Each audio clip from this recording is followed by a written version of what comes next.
Hoje a gente começa a falar sobre probabilidade. Então a gente tem ali, a gente fechou o ciclo de estatística descritiva e agora começa a adentrar num conteúdo um pouco mais abstrato, que tem ali o seu processo mecânico também, mas envolve um pouco mais de abstração matemática, um pouco mais de reflexão, né? E vou tentar trazer alguns exemplos à medida que eu for trabalhando isso aí. Vou trazer alguns exemplos mais lúdicos, envolvendo jogos, mas sempre que possível eu faço uma conexão ali com um mundo mais aplicado, né? Então, nosso objetivo continua sendo o mesmo, né? Desde descritivo. Como eu tinha destacado no início dessa discussão, a estatística é um ramo da ciência dedicado a modelar e dar suporte à decisão em situações envolvendo incerteza. Então, o foco da estatística é trabalhar a ideia da incerteza, não é? E decidir racionalmente envolve incerteza.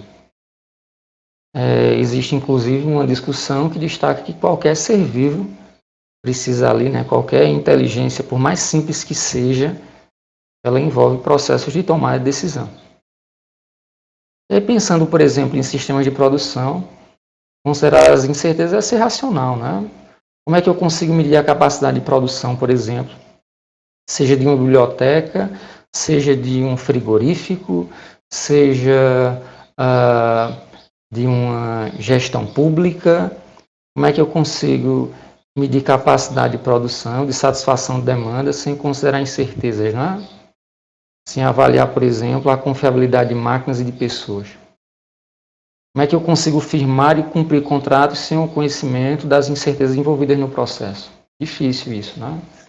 Por exemplo, imagine a dificuldade de um sistema hospitalar que só tem ideia de quanto vai custar um paciente após a conclusão do processo. Perceba como é complicado para essa empresa, não é? Conseguir se antever esses custos aí de maneira a caber no seu orçamento. Como é que você pode, numa situação dessa, descartar a incerteza, não é? Qual seria a melhor estratégia a adotar? Quando eu falo em estratégia, é uma projeção para o futuro. Então, naturalmente, eu estou envolvendo incerteza. E a probabilidade é um dos principais mecanismos da ciência em geral, em especial da estatística, para conseguir lidar com incerteza. A gente via ali pincelando a ideia de incerteza com as medidas de dispersão, e aqui a gente traz no discurso só a ideia de medida de posição e de dispersão através de probabilidade. Nosso objetivo vai ser medir matematicamente essas incertezas. Como a gente tenta medir matematicamente as incertezas, é um tema típico das ciências exatas, não é? Então não deixa de existir incerteza, na verdade a gente só tenta medir matematicamente. E até a maneira de enxergar a física muda um pouco, né? Enquanto que a gente aprende a trabalhar com cálculos aparentemente exatos na física, a gente sabe que existe ali um ruído que se permite, em alguns casos, a gente desprezar. Mas que no mundo em que a gente procura ser cada vez mais preciso, qualquer variação pode ser levada em consideração, né? Um modelo matemático mais sofisticado. Então, de maneira geral, a probabilidade envolve bem mais do que dados formais, né? Ela envolve conhecimento, envolve epistemologia, e é por isso que ela embasa discussões filosóficas. E a gente vai começar a discutir também um pouco sobre isso à medida que eu for trabalhando o tema com vocês. Como é que a gente enxerga do ponto de vista epistemológico a mensuração da incerteza, não é? Em algum momento a gente já chegou a discutir lá no começo dessa disciplina a ideia de incerteza epistêmica e incerteza aleatória. Probabilidade tenta abraçar esses dois mundos aí de uma maneira bem elegante. E a filosofia termina perpassando esses pontos. Então, no fundo, dados formais dão apenas indícios sobre a incerteza, não é? Distribuições de frequência, gráficos, medidas estatísticas são apenas indícios de como a gente se comportar diante de uma situação que envolve incerteza, que envolve variabilidade, por exemplo, ou desconhecimento. Não é? A probabilidade termina indo bem além, não é? Do conjunto de dados. Para ilustrar essa ideia, eu vou fazer um exercício que a gente costuma realizar quando a gente trabalha o conteúdo, por exemplo, de estatística descritiva, né? E vocês vão ver muito isso também em apresentações, em conteúdo sobre probabilidade. Então, imagine que eu lance uma moeda por 4 vezes e resolva, por exemplo, construir a distribuição de frequências do resultado desses 4 lançamentos aí. Então, lancei uma vez, deu cara, lancei uma segunda vez, deu coroa, lancei uma terceira vez, pode tranquilamente dar coroa de novo, lancei uma quarta vez e deu coroa mais uma vez. Quando eu construo a distribuição de frequências aqui, o que eu obtenho? Eu tenho cara em 1/4 das vezes e tenho coroa em 3/4 das vezes. Um total aqui envolvendo 100% das minhas observações. Eu posso, diante dessa distribuição de frequências, né, que é o que a gente aprendeu lá em estatística descritiva, inferir que no 5º lançamento o que vai acontecer é mais uma vez uma coroa. Já que foi bem maior a frequência de vezes em que coroa aconteceu. Então, se baseando na moda, eu apostaria na coroa, considerando apenas a distribuição de frequências. Só que qualquer pessoa poderia pensar diferente. Por exemplo, é plausível imaginar que essa moeda é honesta e não teria por que eu acreditar que a probabilidade de dar cara é maior do que a de dar coroa e vice-versa. Então poderia chegar alguém que tenha uma visão mais abrangente sobre o problema e dizer, olha, na verdade, cara, o problema que você tem é nos seus dados, né? Você tem, por exemplo, um tamanho de amostra pequeno, e eu espero que se você aumentar o tamanho da sua amostra, se você repetir essa experiência mais e mais vezes, a gente vai tender a ter um equilíbrio entre o número de caras e o número de coroas. E que eu poderia resumir em poucas palavras a partir da probabilidade da cara e da probabilidade da coroa no próximo lançamento, né? Então é bem natural que uma pessoa imagine que no 5º lançamento a probabilidade de dar cara seria igual a de dar coroa. Percebam que a distribuição de probabilidade de dar cara e dar coroa aqui é diferente da distribuição de frequências. E é mais fácil acreditar na distribuição de probabilidades nessa situação do que na distribuição de frequências. Claro que a distribuição de probabilidades se baseia em um conjunto de suposições. Na verdade, o mundo matemático se baseia em um conjunto de suposições. E quanto mais flexível você vai tornando as suposições, mais sofisticado fica o seu modelo matemático e mais realista. Mas não é difícil convencer alguém de que eu estou trabalhando com uma moeda honesta, que eu estou lançando essa moeda de maneira não intencional para dar um resultado ou outro. E nesse caso, a distribuição de probabilidades fala mais sobre o meu fenômeno do que a minha distribuição de frequências. Ou seja, a minha distribuição de frequências seria apenas um retrato ruidoso da minha distribuição de probabilidade. É a ideia de que a probabilidade vai além, muito além do conjunto de dados, né? E a gente consegue discutir epistemologicamente essa ideia, né? Na verdade, eu já tive muitas discussões sobre lançamento de moeda, já brinquei sobre isso, e eu trago essa carga de conhecimento sobre o fenômeno, né? Que me permite descolar da experiência e falar algo além, algo que vem junto, que está intrínseco ao fenômeno. Está mais associado ao fenômeno do que ao que eu expresso com esses 4 resultados de uma experiência que eu realizei, né? Seguindo em frente, para a gente poder exercitar um pouco mais essa ideia de distribuição de probabilidades, né? Ao invés de distribuição de frequência, eu trago um exemplo, né? Reforçando a ideia de que com suposições adequadas e sem observar diretamente o fenômeno, a gente pode criar modelos teóricos subjacentes à distribuição de frequência, né? Ou seja, a distribuição de frequência é só um reflexo do que, na verdade, seria a distribuição de probabilidade daquilo que eu estou estudando. São chamados modelos probabilísticos, né?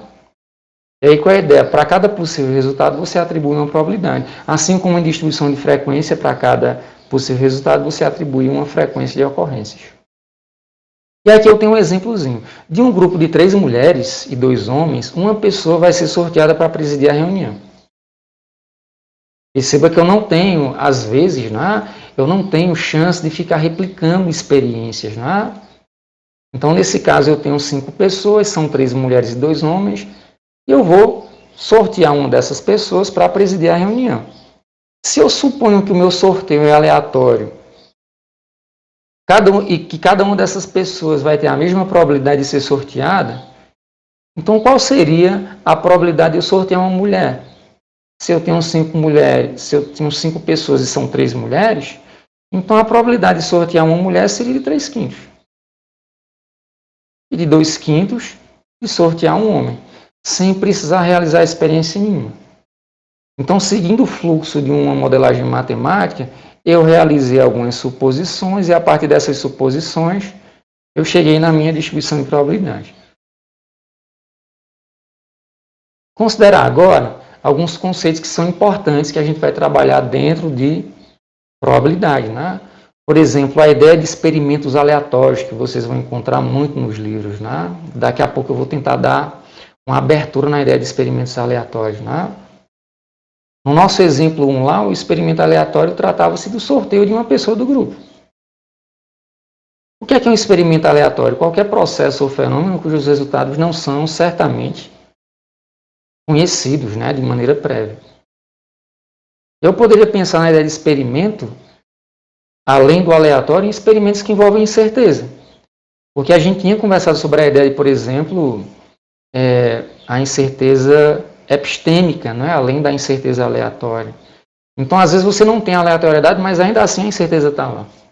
Então, a minha ideia vai ser falar sobre experimento aleatório, mas sempre lembrando a vocês que, para experimentos incertos, inclusive envolvendo incerteza epistêmica, a gente trabalha com distribuição de probabilidade. E aí são as duas correntes mais marcantes da estatística, né?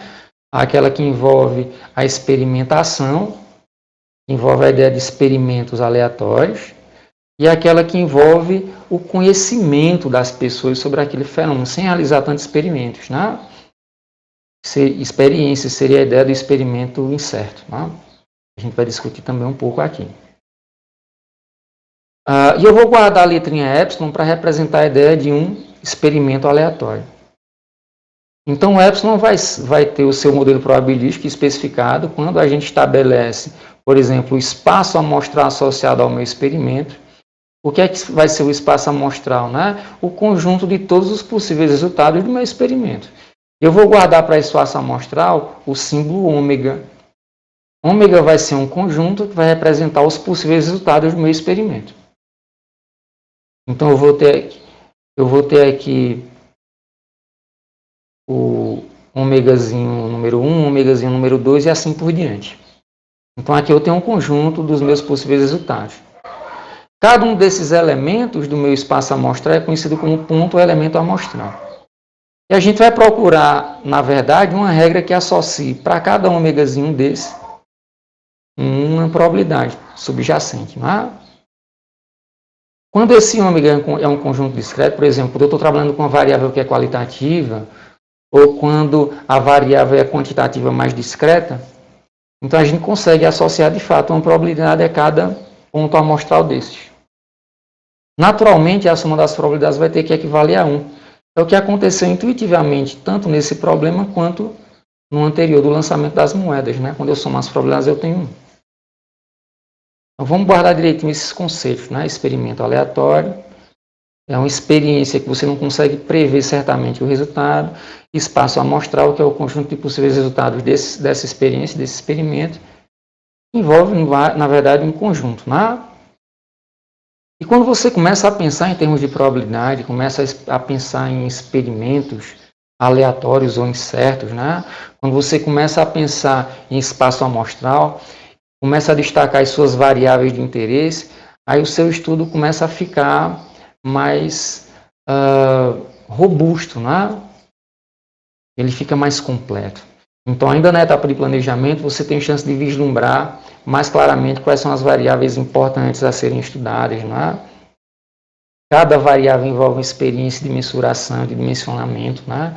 Cada variável vai ter o seu conjunto de possíveis resultados. E a cada variável você vai poder associar a distribuição de probabilidade. Daqui a pouco você vai querer estudar qual seria a distribuição de probabilidade envolvendo mais de uma variável para poder estudar associações e assim por diante. Você começa a se estruturar de um ponto de vista mais científico. Né? Vamos considerar agora um segundo exemplo. Imagina que um aluno é convidado a responder 2 questões de múltipla escolha, sobre as quais ele não tem qualquer conhecimento. Na verdade, para cada questão, ele vai ter 2 alternativas de resposta. Tem a letra A e a letra B. Se a pessoa não sabe de nada, o nosso experimento seria escolher aleatoriamente uma alternativa para cada uma das 2 questões. O nosso objetivo é estudar o desempenho do estudante. O experimento é sortear aleatoriamente uma alternativa para cada questão. O meu espaço amostral envolveria aí 4 possíveis resultados. O primeiro possível resultado, ele assinala a letra A para a primeira e para a segunda questão. O segundo, ele assinala A para a primeira e B para a segunda. O terceiro possível resultado, ele escolher B para a primeira e A para a segunda. E o último, ele escolher B para a primeira e para a segunda questão. A ignorância do aluno, então, vai levá-lo, essa é a suposição, vai levá-lo a sortear aleatoriamente a resposta de cada questão. A gente sabe que na vida real as pessoas têm dificuldade de ser aleatórias. Não tem jeito, as pessoas terminam arbitrando sobre as suas decisões. Então, daqui a pouco eu construo uma regra de decisão de acordo, por exemplo, com minhas crenças. E aí você converte um pouco, você distorce um pouco a sua realidade e passa a crer que, por exemplo, acontecer a A é menos provável do que acontecer a B. E aí tende a preferir o que está aqui no centro ao invés do que está nas periferias aqui das respostas. É como uma pessoa que aposta na loteria. Então ela aposta acreditando que aqueles números que ela escolheu são mais prováveis do que os que ela não escolheu. A gente termina construindo nossas regras. E essa suposição aqui meio que não consegue acompanhar essa realidade. Se eu quiser um modelo mais sofisticado, mais realista, eu vou ter que pagar um preço. Eu vou envolver mais tecnologia, vou precisar talvez de um computador mais potente e assim por diante. Mas supondo ignorância do aluno, total ignorância, cada um desses resultados vai ser igualmente provável e a distribuição de probabilidades vai ser essa. A probabilidade de acontecer cada um desses ômegazinhos vai ser sempre de 1/4. Então, a probabilidade de acontecer ômegazinho I vai ser 1/4 para I variando de 1 até 4. Vamos considerar agora um terceiro exemplo. Eu estou aqui caminhando com os exemplos e trazendo mais elementos sobre como trabalhar a probabilidade. Começo com problemas lúdicos e depois a gente parte para os problemas. Então, vamos considerar agora que a gente tem 4 pessoas convidadas a participar de um jogo. 2 do sexo masculino, M1 e M2, e 2 do feminino, F1 e F2. Eu vou lançar o dado uma vez apenas. Lanço o dado uma única vez. Cada pessoa escolhe previamente 2 números. Então, antes de eu lançar o dado, M1 escolheu seus 2 números, M2 também, F1 e F2. Quem acertar um número que sai nesse único lançamento do dado, ganha. É algo semelhante a uma loteria, só que loteria envolve uma quantidade de resultados maior do que o lançamento de um dado, e a pessoa pode escolher mais do que 2 números. Então, imagine uma mini loteriazinha. As escolhas foram essas aqui, no caso para M1 foram 2 e 4, para M2 foram 2 e 5, F1 e 4, e F2 escolheu o número 4 e o número 6. O experimento aqui é lançar o dado uma vez e registrar o resultado do lançamento. Qual seria o espaço amostral? Nesse caso, como eu vou lançar o dado e registrar o resultado do lançamento, são todos os números inteiros entre 1 e 6. Então, pode dar 1, 2, 3, 4, 5 ou 6 aqui. Eu tenho aqui um desenho envolvendo o que a gente chama de diagrama de Venn, em que o espaço amostral é apresentado a partir dos seus possíveis resultados. Eu tenho aqui o resultado número 1, o 2, o 3, o 4, o 5 e o 6. Aproveitei essa disposição dos números para poder destacar quais foram os jogos, quais foram as apostas de cada uma das 4 pessoas. Por exemplo, M1 escolheu 2 e 4, M2 2 e 5, F1 escolheu 1 e 4 e F2 escolheu 4 e 6. O 3 não foi escolhido por ninguém. E a gente supõe, para poder construir o nosso modelo matemático, que esse dado seja honesto, ou seja, que ele seja simétrico. E cada uma das 6 faces tem a mesma probabilidade de acontecer. Mais uma vez, a gente sabe que na vida real é difícil do homem, do ser humano, construir algo que seja de fato simétrico. A gente sempre vai ter um ruído, vai sempre ter um errozinho. As nossas réguas não são tão precisas. As nossas máquinas produzem itens que trazem algum nível de variabilidade nas dimensões deles. Mas a gente está descartando esses ruídos e está supondo que o nosso dado é honesto. É simétrico, né? Eu não teria tecnologia para trabalhar de outra maneira.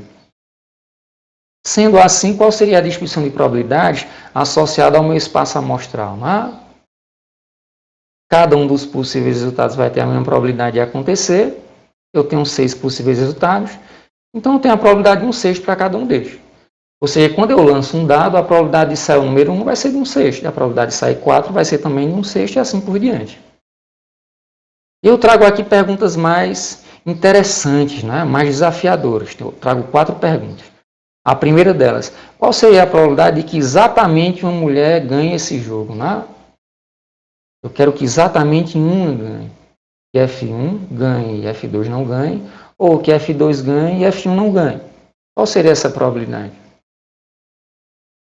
Qual seria a probabilidade de F1 ganhar e F2 não? Ou de que F2 ganhe e F1 não? Olha, só tem 2 situações que isso pode vir a acontecer. Se acontecer o número 1, F1 ganha e F2 não ganha. Se acontecer o número 6, F2 ganha e F1 não ganha. Então só existem esses 2 possíveis resultados, 1 e 6, que favorecem o ocorrer de exatamente uma mulher ganhar esse jogo.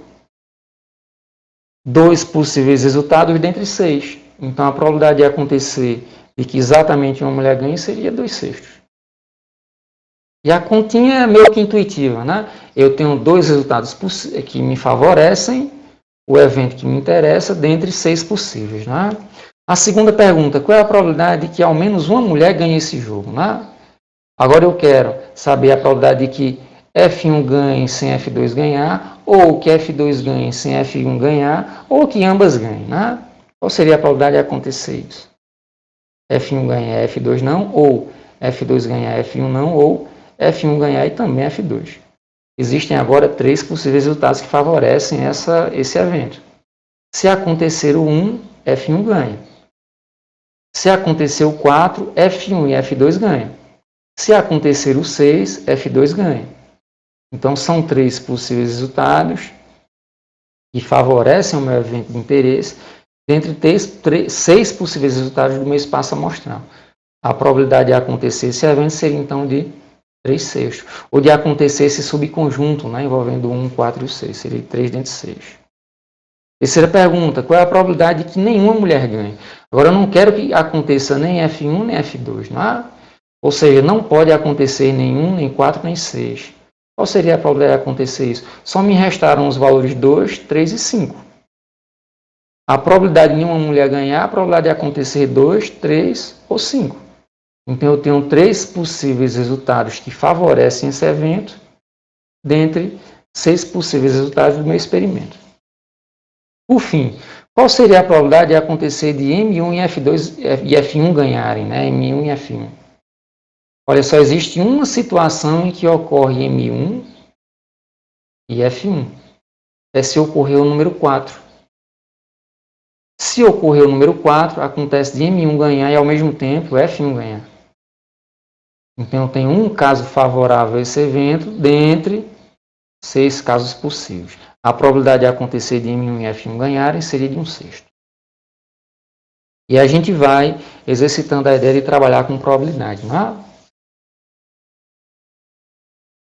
Para poder continuar nesse sentido, eu preciso falar sobre o que é que seria essa ideia de conjunto, né? Eu já falei sobre espaço amostral, que é um conjunto. Eu estava ainda há pouco separando subconjuntos de um conjunto maior, né, desse espaço amostral. Então, deixa eu falar um pouco sobre esses conceitos, né? O que é que seria um conjunto? Uma coleção de objetos. Então, por exemplo, eu tenho aqui 4 conjuntos. O conjunto A, que envolve números inteiros, 1, 2 e 3. O conjunto B, que envolve 2, 5 e 6. O conjunto C, que envolve agora 2 categorias, né? Eu estou diante de uma variável aqui que é qualitativa, não é? A categoria adequada e a categoria inadequada. E um quarto conjunto que envolve números reais. Então, eu tenho aqui valores que partem do 3 e tocam o 20, né? Vão ali entre 3 e 20. E seria o número real entre 3 e 20. É uma coisa interessante que a gente já vinha trabalhando lá em distribuição de frequência e que eu tenho chance de formalizar aqui, não é? A gente considera que um conjunto ocorre se ao menos um dos seus elementos ocorre. Então, por exemplo, se eu disser que o 2 ocorre, então aconteceu o conjunto A e também o conjunto B. Lá, quando a gente construía a distribuição de frequência, para variáveis contínuas em especial, a gente trocava, a gente construiu os intervalozinhos, né? E contabilizava quantos números da minha amostra caíram dentro daquele intervalo. E a gente colocava o intervalo e do lado a frequência de números dentro daquele intervalo. E poderia interpretar de outra maneira. Quantas vezes aquele intervalo aconteceu? Seria a frequência de números que caiu dentro daquele intervalo. Então está dentro dessa ideia, né, de que quando um número de um conjunto acontece, a gente termina considerando que o próprio conjunto aconteceu. Né? Dessa maneira, o próprio espaço amostral sempre vai acontecer. Porque qualquer coisa que possa vir a acontecer está lá dentro do nosso espaço amostral. Né? Seguindo com essa ideia, se ocorre o 3, ocorrem o conjunto A e o conjunto D. Porque o 3 pertence ao conjunto A e também pertence ao conjunto D. Só reforçando a ideia, né, relembrando a ideia de o que é que seria um experimento. Um processo cujos possíveis resultados não são certamente conhecidos. Eu coloco nesse bojo tanto experimentos aleatórios quanto experimentos que envolvem, na verdade, de maneira geral, incerteza, né, experimentos incertos. Quando eu penso em experimento aleatório, eu penso em realizações que acontecem sob condições semelhantes, né? Então é mais uma ideia que meio que limita a abordagem dos temas que a gente apresenta em introdução à estatística, né? A gente supõe que em experiências os fenômenos se dão sob circunstâncias diferentes, aliás, sob circunstâncias semelhantes, né? Então daqui a pouco eu estou supondo que à medida que eu demando a ação de um interruptor, por exemplo, ele opera sob condições semelhantes, sem, por exemplo, se desgastar. O que é um grande limitador. A gente sabe que, na realidade, tudo que o homem produz se desgasta com o tempo. Né? Então, por exemplo, a probabilidade de falha, à medida que o tempo passa, vai aumentando. Não seria isso mesmo as circunstâncias. Né? A gente tenta dar um jeitinho aqui, outro ali, para conseguir caminhar diante dessas limitações. Né? E só para reforçar mais uma vez, espaço amostral seria o conjunto de todos os possíveis resultados de dado experimento. Seguindo, né? Já mencionei indiretamente a ideia de eventos, mas não apresentei o conceito ainda. O que é que seria um evento? Um evento nada mais é do que um subconjunto do meu espaço amostral. Ou seja, de tudo que é possível de vir a acontecer, daquele conjunto que seria o espaço amostral, eu separo um subconjunto, um pedaço que me interessa. A esse pedaço eu dou o nome de evento. E é sobre o evento que eu calculo, por exemplo, probabilidades interessantes. Então ele parte, é um pedacinho do meu espaço amostral. E sobre ele a gente vai brincar de realizar operações de teoria de conjuntos. Né? Por exemplo, realizar a interseção entre dois eventos ou em dois subconjuntos do meu espaço amostral. Qual é a ideia de interseção? Né? Quando eu aplico a interseção entre dois eventos ou entre dois conjuntos, o que eu separo é tudo o que existe em comum entre o primeiro e o segundo conjunto. Se eu estiver envolvendo 3, 4, 5 conjuntos, eu vou separar apenas o que está presente em cada um deles. Né? Vai ter que estar presente em todos eles ao mesmo tempo. Então, um exemplo, quando eu falo sobre M1 e F1 ganharem, eu estou falando sobre a interseção M1 e F1. O que me resta é o 4, naquele exemplo lá sobre o lançamento do dado. Né? Quando eu aplico a interseção entre M1, que envolve 2 e 4, e F1, que envolve 1 e 4, o que sai da interseção, o que existe em comum entre esses dois conjuntos, entre esses dois eventos, é o valor 4. Consequentemente, a probabilidade de acontecer essa interseção é de 1/6, como a gente já tinha visto. Já a união envolve tudo o que existe, né, ao longo desses conjuntos todos. Não apenas o que existe em comum, mas o que existe ao longo. Se tiver em pelo menos um desses conjuntos, vai estar presente na união. Então, em língua portuguesa, a gente traduz interseção como um I. Tem que estar presente em A, e também em B, e também em outros conjuntos que a gente quiser envolver aqui. Já a união a gente traduz como ou. Tem que estar pelo menos em A, ou em B, ou em C, e assim por diante. Né? Exemplo, mulher ganhar, no nosso jogo de ainda há pouco. Né? Envolve acontecer a união entre F1 ou F2. Né? E ainda a união entre F1 e F2 vai sair o valor 1, o 4 e o 6. Então, o que existe apenas em F1 vai estar dentro da união, que seria o número 1. O que existe apenas em F2 vai estar dentro da união, que seria o 6. E o que existe da interseção entre F1 e F2 também vai estar na união. Né? E aí surge uma coisa interessante. Às vezes, eu peço às pessoas para calcularem, por exemplo, a probabilidade da união entre F1 e F2, sem essa estrutura auxiliar, né? Sem essa estrutura gráfica. E é o que é que tem de acontecer. Né? Quando eu calcular a probabilidade de acontecer F1, eu tenho 2/6, né? São dois valores dentre 6 possíveis. Quando eu peço para calcular a probabilidade de F2, eu tenho de novo 2/6. Se eu somar a probabilidade de F1 com a de F2, eu não vou ter a probabilidade da união entre F1 e F2. E por que isso? Né?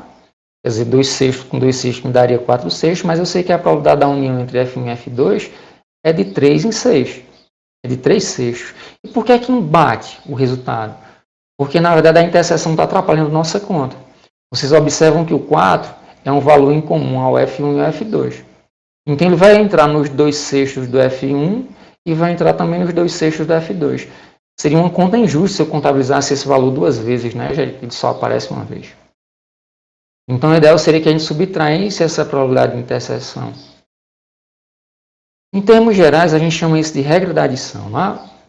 Por exemplo, se eu quiser calcular a probabilidade da união entre dois eventos, eu vou calcular a probabilidade de acontecer o primeiro evento, mais a probabilidade de acontecer o segundo evento, e vocês percebem que a interseção está sendo contabilizada duas vezes, quando eu simplesmente somo essas probabilidades um a um. Né? Eu preciso subtrair, então, essa probabilidade de interseção uma vez, já que ela foi contabilizada por duas vezes. Eu subtraio essa probabilidade. Aí tenho exatamente a probabilidade da união entre A e B. Então, eu contabilizo esse pedaço todo e depois contabilizo esse pedaço envolvendo apenas o evento B. Né? Eu subtraio essa interseção aqui. Aí fica tudo certinho. Se fossem 3 eventos ou 3 conjuntos, eu teria uma conta mais sofisticada.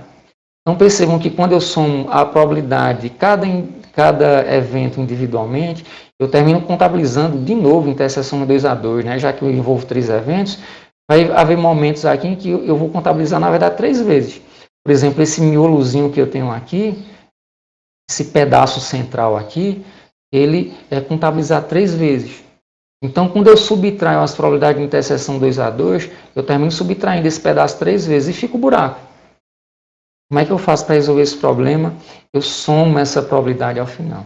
Então, somo as probabilidades 1 a 1, subtraio as 2 a 2, como eu tinha feito anteriormente, envolvendo 2 eventos, somo as 3 a 3 e assim por diante. A regra genérica, envolvendo R eventos, seria: eu somo as probabilidades 1 a 1, cada um dos eventos, subtrai as probabilidades de interseção 2 a 2, somo as probabilidades de interseção 3 a 3, subtrai as 4 a 4 e assim por diante, até chegar na última sequência possível. Né? Então, essa seria a minha regra da adição. Quando é que eu uso esse tipo de abordagem? Né? É muito comum que a gente utilize isso em, por exemplo, engenharia de confiabilidade. Por exemplo, o que é que pode levar à queda de um avião? Né?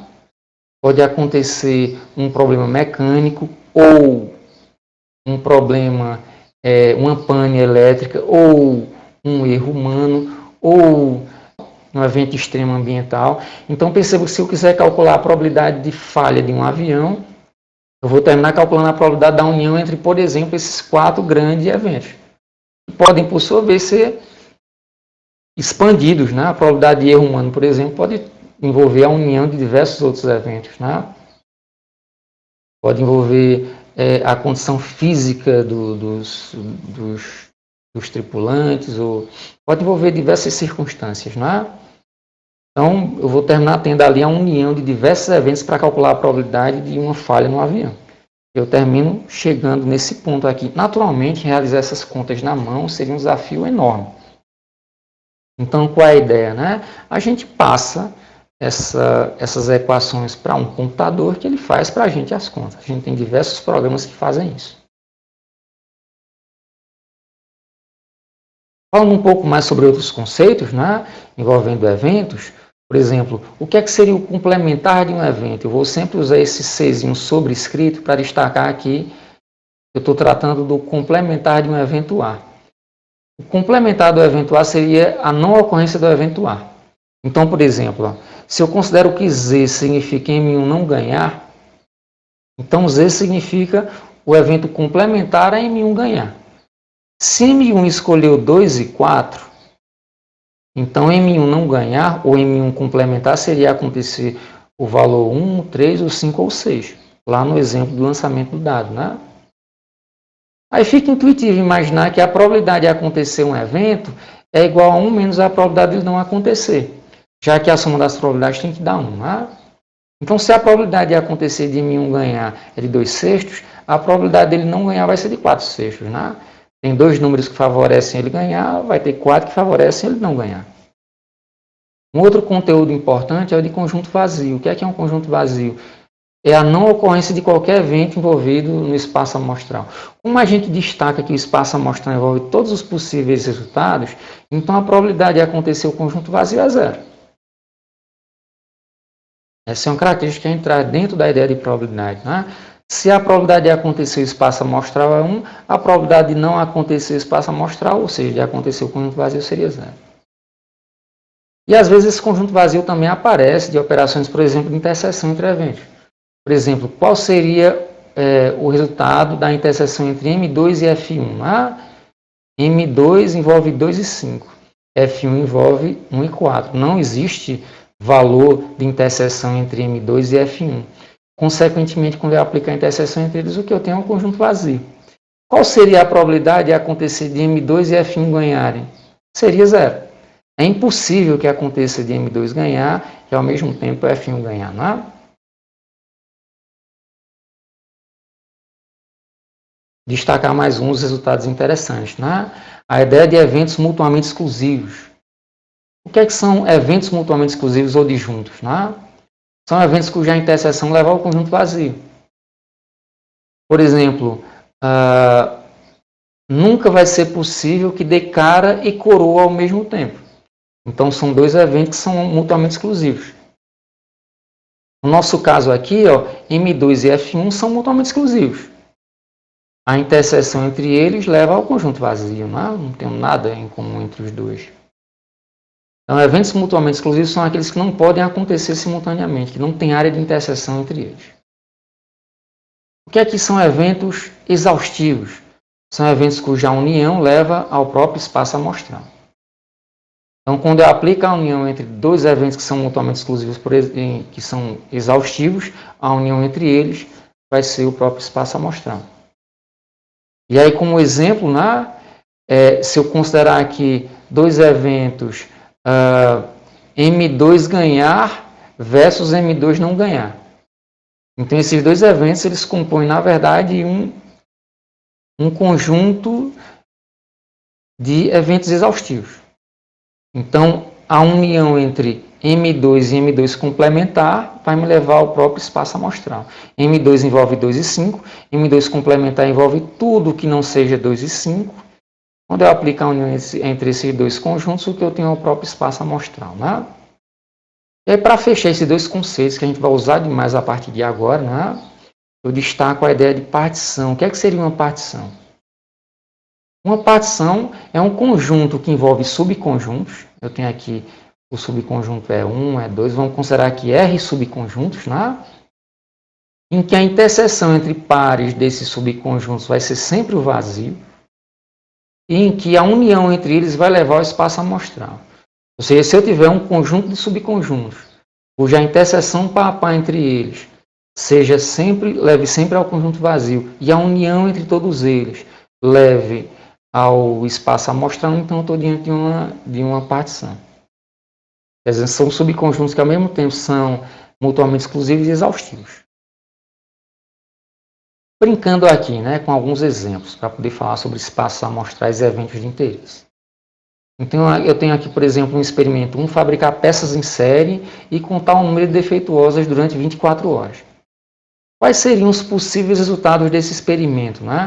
Contar o número de defeituosas durante 24 horas de fabricação de determinado item. Então, se eu vou contar o número de defeituosas, pode sair 0 defeituosas, 1 defeituosa, 2 defeituosas e assim por diante. Se eu conseguir um limite superior, um número máximo de peças fabricadas, eu posso considerar até que pode sair entre 0 defeituosas até esse número máximo que eu chamei de Nzão aqui. Então, o número de peças defeituosas nessas 24 horas seria algo entre 0 e Nzão. E aí, um possível evento de interesse é que eu tenha um número de peças defeituosas menor ou igual a 3. Por que eu destaquei esse evento, né? Vai que se trata de uma regra de algum comprador dos itens que eu estou fabricando, né? E o cara me diz, olha, se eu encontrar até 3 peças defeituosas do meu lote, que eu comprei nesse tempo que você fabricou aí durante 24 horas, se eu encontrar até 3 peças defeituosas, eu te pago R$100. Se aparecer mais do que 3, eu te pago apenas R$90, por exemplo, né? Aí eu quero saber qual é a probabilidade de eu conseguir ganhar mais, né, com esse contrato aí. Então, do meu espaço amostral, eu vou destacar eventos de interesse, é assim que a gente trabalha na prática, né? Eu vou destacar eventos de interesse e sobre esses eventos de interesse eu vou calcular as probabilidades. Para daí eu tomar minhas decisões, né? Se, por exemplo, vale a pena entrar naquele contrato ou não, né? Um outro exemplo aqui, né? Um outro experimento. Implementar um software e simular o seu uso de maneira a medir o tempo até a ocorrência de um bug em horas. Eu vou medir o tempo em horas, vou ter ali uma equipe de engenharia de confiabilidade de software, eles vão ficar trabalhando ali na etapa de teste procurando bug no meu software. Eu quero medir o tempo até que apareça o primeiro bug, né? Qual seria o meu espaço amostral? Quais seriam os possíveis resultados de tempo, né? Então seria um conjunto dentro dos reais, só que positivo, né? Quer dizer, quando alguém começar a operar, a procurar bugs, é que eu começo esse contador de tempo. É possível que logo em seguida de ele iniciar a busca dele, ele já encontre um bug, né? De qualquer maneira, vai ser um valor maior do que 0. O cara vai ter que começar a brincar com o software para poder encontrar erros, né? Aí daqui a pouco eu defino como evento de interesse um tempo menor ou igual a 100. E por que isso? Porque eu consigo pagar a minha equipe de testes apenas 100 horas de trabalho, por exemplo. Eu quero sair desse período com software com algum nível de qualidade, né? Qual seria a probabilidade de que eu encontre um bug em até 100 horas, né, de trabalho? Por fim, só como ilustração, para a gente poder trabalhar um pouco mais, vivenciar um pouco mais dessa ideia de probabilidade, espaços amostrais e eventos, né? Eu trago aqui um terceiro experimento. De um lote com N peças, eu seleciono 2 e registro a sequência de resultados em relação à conformidade ou não destas, né? Eu estou definindo aqui que BI significa que a iésima peça extraída ela é conforme e BI complementar aqui, essa iésima peça não seria conforme, né? Então, de um lote de N eu extraio 2, isso é muito comum em políticas de inspeção. Quem trabalha com controle de qualidade, por exemplo, é muito comum trabalhar dessa maneira, né? Então, eu extraio ali 2 peças e vou registrar como é que está a condição dessas 2 peças. Aqui eu tenho um dos possíveis resultados, por exemplo, é que aconteça da primeira peça está ok, está conforme, e a segunda também. Um outro possível resultado é que a primeira peça esteja ok e a segunda não esteja ok. Um terceiro possível resultado é que a primeira não esteja ok e a segunda esteja ok. E um possível resultado é que ambas não estejam ok, né? Ambas estejam com defeito. E aí um evento de interesse, por exemplo, seria que as duas sejam igualmente classificadas, né? Ambas boas ou ambas ruins, né? Ou que ao menos uma peça esteja adequada, esteja conforme, né? Ou seja, que aconteça B1 e B2, ou B1 e B2 complementar, ou B1 complementar e B2. E aqui eu trago alguns outros exemplos, né? Então, por exemplo, contar o número de peças retiradas de um lote de tamanho N, até que alguma não conforme seja encontrada. Então, agora eu vou experimentar até que aconteça um evento do meu interesse. Nesse caso aqui, seja que apareça a primeira peça defeituosa, né? Ou que todo lote seja inspecionado. Qual seria o meu espaço amostral nesses casos, né? Os números de 1 até Nzão, onde Nzão é o número de itens que eu vou fabricar nesse período. Eu posso escrever dessa maneira ou de uma forma mais elegante, né? Eu posso dizer que é um conjunto que envolve um número x pertencente aos naturais entre 1 e Nzão, né? Onde esse Nzão seria o tamanho da amostra que eu vou inspecionar. Ou o número máximo de peças que eu vou inspecionar, já que a primeira não conformidade vai fazer com que eu pare a minha experiência, né? E um possível evento de interesse é que a primeira peça não conforme saia em até 3 verificações. Mais uma vez, pode ser um comprador ali tentando fazer essa brincadeira, né? Olha, eu vou inspecionar aqui. Se não sair peça defeituosa até a terceira tentativa, tá ok, eu te pago os R$100. Se por um acaso não acontecer isso, eu te pago algum valor menor. Né? É que eu tenho a expressão matemática desse subconjunto, né? Os números 1, 2 e 3, ou um x pertencente aos naturais entre 1 e 3. Outra possível situação, né? Simular o uso de um componente que opera sob demanda até que este falhe e contar o número de demandas efetuadas. Né? Imagine um interruptor, né? Eu posso demandar desse interruptor a primeira vez e, por exemplo, a luz que estava apagada não acender.